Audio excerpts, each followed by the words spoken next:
So I studied behavioral science at business school. I love tapping into why we do what we do and why we think the way we do and why we make certain decisions. So how many of you have your left thumb placed over your right thumb? So in some parts of behavioral psychology, that means, keep your hands up, that means that you're extremely, extremely intelligent, right? You can look around and check with the people next to you. You can verify with your colleagues, see if that's right.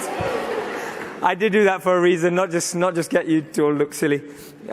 We did that because so much of our lives today are separate, disconnected. We have left and right, black and white. We have things that we love to do. We have things that we have to do. We have things that we look forward to and can't wait for. Then there are things that we wish we quite frankly never had to do. And then we have this thing called work. Then we have this thing called life. We have this thing called family. We have this thing called friends. And this constant disconnect, disharmony in our life creates more and more friction within ourselves, within our organizations, and then eventually the wider community and even the world. Mindset 2 is a bit more about how much we have to unlearn about ourselves. How many of you have ever been told by your boss that you're too slow? How many of you have ever been told... Don't look at that.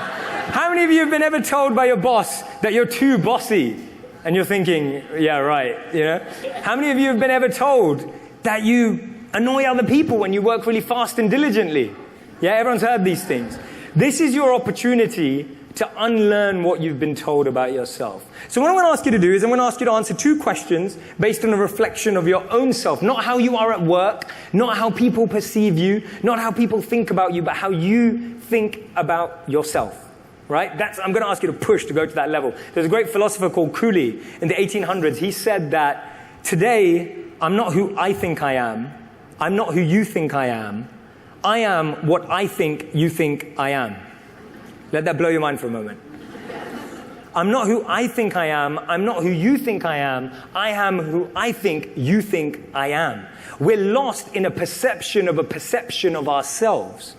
So our image of ourselves is made up mostly by what people think of us. If people think you're outgoing, you're more outgoing. If people think that you're someone who likes to be the front of the party, you behave that. We interact, we almost act as method actors, creating an image in society. So what I'd love for you to do is I'd like you to choose whether you believe you're more outgoing as a person or more reserved. And I'd like you to choose for yourself. If you're outgoing, I want you to head to this side of the room. And if you're reserved, I want you to head to this side of the room. You can choose now. And you can't be in the middle. I'll tell you why. One of the greatest challenges that organizations have faced over time is that people have started being engaged in the wrong places. We've had to learn skills, portray ourselves, present ourselves in job interviews, say that we're good at things even when we might not be very good at them, because we believe that that's what's required. But actually what the most powerful organizations today have found, that actually when people unlearn those and go back to their root environment where they thrive, then they're able to have a huge impact. There's a great conversation between Steve Jobs and Steve Wozniak. And Steve Wozniak looks at Steve Jobs and he said, you know what, you're not a coder, you're not an artist, you're not an engineer, you know, you're not a technology guy. What do you even do? And Steve Jobs, in his usual Steve Jobs way, says, musicians play their instruments, I play the orchestra. And I love that line because it so much sums up a deep understanding of where you thrive. And this is the challenge that organizations have, needing to unlearn what we've made our people think they are, but allowing them to go back to their source of inspiration. This is something I created called the Quadrant of Potential. What you'll see here is the blue section says not good at and not interested. When you do what you're not good at and you're not interested in, it feels pointless and it can lead to depression. When you do what you're not good at and you're not interested in, it can lead to depression, it can lead to anxiety, it can lead to all of those negative emotions. Now look at the yellow section of the quadrant. Not good at, but interested. There's a lot of stuff in the world that we're not good at, but we're interested in. For me, social media used to be one of those things. I was interested in social media, but I wasn't good at it. But that's something where you see potential and you feel excitement. When you're trying to learn something that you're not good at, but you're interested in, you feel a buzz. It's exciting. Look at the gray section of the quadrant. The gray section of the quadrant is good at, but don't love. That's what most of us end up doing for work. We do something that we're good at, but we don't really love it. It doesn't fulfill us. And that ends up being a profession, but it stresses us out. And finally, in the orange quadrant, you have good at and love. That's where you find passion, and that's where you experience fulfillment. What I'd love for you to do is today, tomorrow, sit down with your partner, your friend, and actually reflect on 2 to 3 things in each section of that quadrant. Do you know what you're good at and love? Do more of that. Do you know what that you're not good at but interested in? Do more of that. Spend your life in the orange and yellow side of the quadrant, and you will never, ever have to experience that pressure, that stress, anxiety in the negative sense. You'll still experience stress and pressure. I experience stress and pressure, but it's good. It motivates me, inspires me, not bringing me down. Let's move away from spending time in the good at and don't loved and not good and not interested. And if you feel that sense and it's strong for you, water that, grow that, nurture it. Don't tell it to be quiet. Don't push it aside. Don't ignore it, because one day you'll ignore it so much that it won't be there anymore. It will get so quiet. Don't let that happen. All right? Don't let that happen. And finally, your passion becomes a purpose when you use it in the service of others. When you identify what you're good at, what you love, your wiring, your qualities, your values, your skills, your abilities, and you use that to make a difference in the life of other people, that's when you're going to feel most fulfilled. Fulfillment is not just about doing good. It's about becoming better and then doing good with what you have. People often ask me about my meditation routine or my morning routine. I meditate for 2 hours a day. I have done for the last 13 years. And one of my favorite meditation practices that I do, which is the smallest and shortest part of my meditation, is that I refine my intention. What I mean by that is every day I write down thoughts in my mind that are either weeds or seeds. Seeds are ones that I want to grow. Seeds are things that I want to plant because they're full of love, compassion, empathy, kindness. And the weeds are greed, negativity, manipulation, power, control. So every day I'm literally gardening my heart by pulling out every weed and plucking out every weed that I no longer want to plant in my house. Because guess what? Weeds end up looking like seeds. Often in our life, the weeds and the seeds look exactly the same when they start growing. And that's one of the biggest challenges. We're wired for generosity, but we're educated for greed. And we're so deeply wired for generosity, but everything's trying to pull us away from that. We've been told 2 lies in our life. The first lie is, you're nothing. You're not worth anything. You haven't got anything.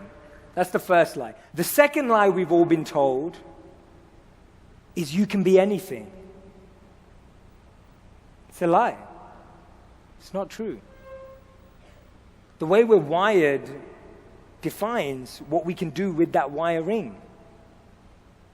And therefore the truth is, you can't be anything you want, but you can be everything you are.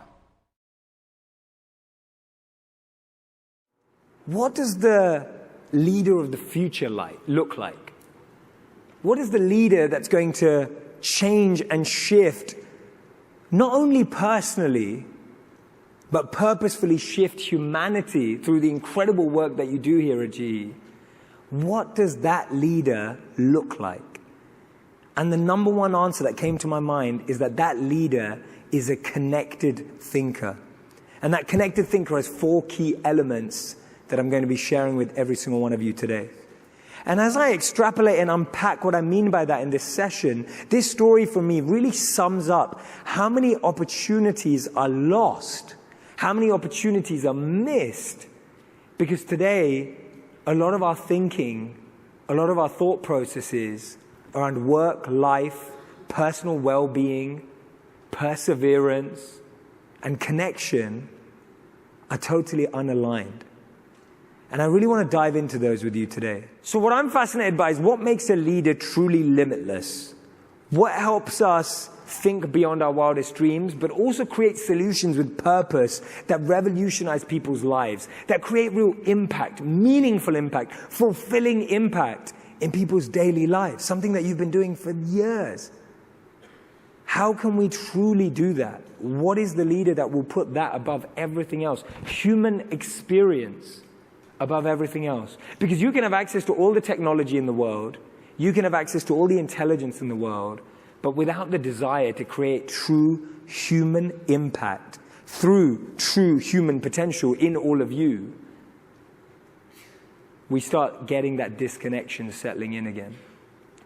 And when I was doing this research, I spent a lot of time researching what it is about the leadership, the executives that have had impact in the toughest times, economically, socially, politically. What is it that has made them different? What is it that has made them stand out? And this is what Harvard found. So Harvard found that the connected thinker was the difference maker. And the way they looked at this, they looked at 3,000 executives. Leading executives who'd redefined industry, shifted progress, made an impact when it most mattered. I want to ask you a question. What do you think is the number one skill that these 3,000 leaders believed was the difference maker? Some of the best products in the world that we use today have been brought about that community thinking, where your problem is my problem, your success is my success. And they've seen that this spirit not only transpires across the whole organization, affecting people, but it even makes a huge difference to our inner fulfillment, our inner space. See, competition mentally and for our brain is good to a certain degree. But after a while, when that competition seeps into envy and jealousy, if you look at the body map of emotion and how that chemically looks, it's painful. So no matter how fragmented, disconnected you feel, when you start thinking like this, when you start living like this, when you apply the community mindset, you're able to infuse that energy inside the whole organization. And when we hear a colleague's issue that they're having in the workplace, and our mind says, I already know, like, I'm used to this is common. As soon as we do that, we lose the ability to connect with people with empathy, compassion, and genuine understanding of what they're really going through. As soon as we think we've already been there, right? We've always done it that way, has been the phrase that has led to the most failures in the world.